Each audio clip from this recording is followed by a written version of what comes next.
Moi, vous savez, la semaine dernière, elle a été trop lourde parce que nous avons attaqué la proposition de la monnaie locale. Nous avons trouvé que c'était une idée fractroniste et puis qui ne cadre pas avec les réalités du moment. Aujourd'hui, nous avons besoin d'un Sénégal uni et prospère, non pas besoin d'une monnaie. Et puis moi, j'ai fait la banque, je connais ce que c'est la monnaie. Quand vous avez une monnaie locale, quand vous la retournez dans le circuit normal, parce que la monnaie locale, elle n'est pas reconnue par la BCEAO. Si vous la retournez dans le circuit normal, elle perd de la valeur. Et quand elle perd de la valeur, il y a ce qu'on appelle l'hyperinflation.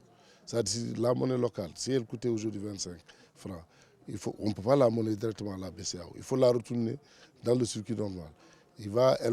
Au lieu de 25, ça va revenir à 50 francs. Et quand tu fais ça, en termes d'économie, en termes financiers, tu perds de la valeur. Et ça crée de l'hyperinflation. Quand la banane coûte 25 francs avec la monnaie locale, si tu la traduis dans la monnaie normale, il y a une hyperinflation. Elle peut coûter 50 francs ou 100 francs. Ça, c'est un danger. L'autre élément aussi, elle ne crée pas d'impôts. Et si bien que s'il n'y a pas d'impôt sur la monnaie, il y a ce qu'on appelle la non-distribution des richesses. Parce que ça ne crée pas de la richesse. Et c'est la richesse qui est la distribution.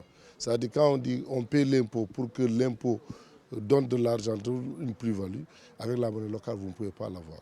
Donc les pays qui l'ont fait, ils l'ont fait pour un certain moment, mais ça n'a pas duré dans ça.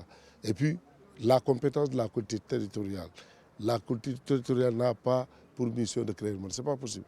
La monnaie, cette monnaie locale, même si elle se fait ailleurs, c'est sous l'aval de l'État. C'est l'État qui donne l'autorisation de le faire. Et le moment n'est pas indiqué, le lieu n'est pas indiqué, la région n'est pas indiquée. Les gens n'ont qu'à bâtir maintenant un programme, dire ce qu'ils attendent quand ils vont être élus président ou maire. Et c'est important. Et je pense que vous, journalistes, vous devriez créer ça pour que les gens parlent de programme. Nous, on a un bon programme au niveau du département. Et le moment venu, on va vous le dire. Parce qu'aujourd'hui, on l'a dit, il faut bâtir l'intercommunalité au niveau du département de Ziguinchor. On a 6 communes et un département. Il faut qu'on mette en place un cadre qu'on va peut-être baptiser après. Et ce cadre-là va être un cadre de concertation, d'échange entre les acteurs. Pour que aujourd'hui, ce qu'on appelle l'équité territoriale soit mise en valeur.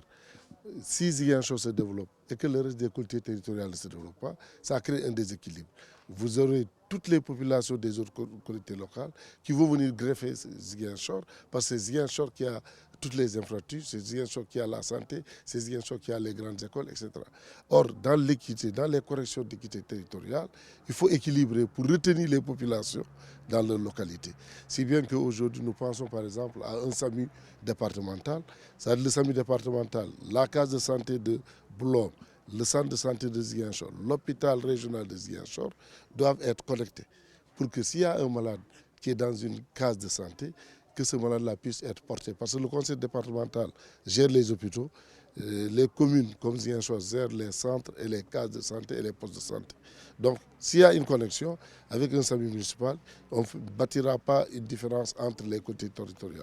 Mais on va corriger tout ça et porter la santé au niveau départemental. De la même manière pour les écoles, quand on te dit qu'il y a une école qui a un abri provisoire, ça n'a pas de sens.